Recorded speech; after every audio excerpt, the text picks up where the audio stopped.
kagabi, hapunan sa Antipolo. Ngayon, tanghalian sa Tagaytay. Kumbira itong mga tao. Walang kapagod-pagod. Ayan eh, tinan mo ito. Oh.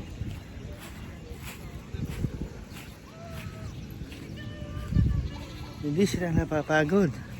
Halibasa, hindi sila nagdadrive. My goodness. Uy. Pero nakakatuwa naman. Nakakawalang pagod pagka mga ganitong klaseng lugar ang pinupuntahan mo. Ayun yung mga pato. Ayun mga pato. Teka, tingnan natin mga pato daw. Wow. Ito yung sanctuary. Oh, marami silang pato ah.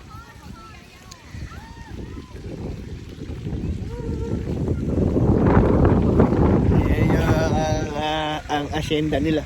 Ang pangalan nito? Angel Feet. Angel Feet. Pasyalan nyo yung mga tuwing linggo na lakad ng pamilya. Makaka-relax din dito para sa mga bata, no? Dahil meron silang ganyan.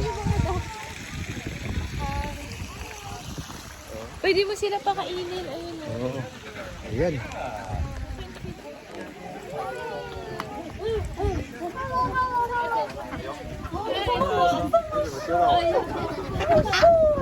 Pwede mo sila pwede bibili ka ng feeds. Baka ma-overfeeding. May klaseng dakto, no? May kulay yan.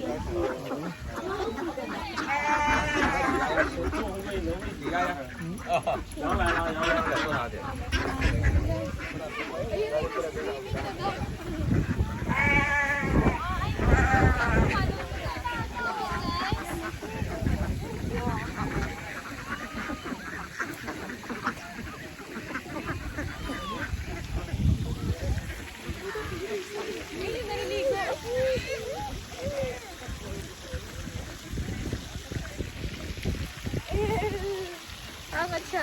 Saya naman yung farm na to. Diba? Dapat ganito. Dapat ganito yung paggawa mo sa Pangasinan.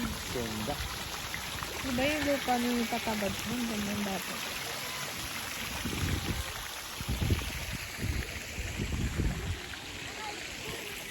Alright.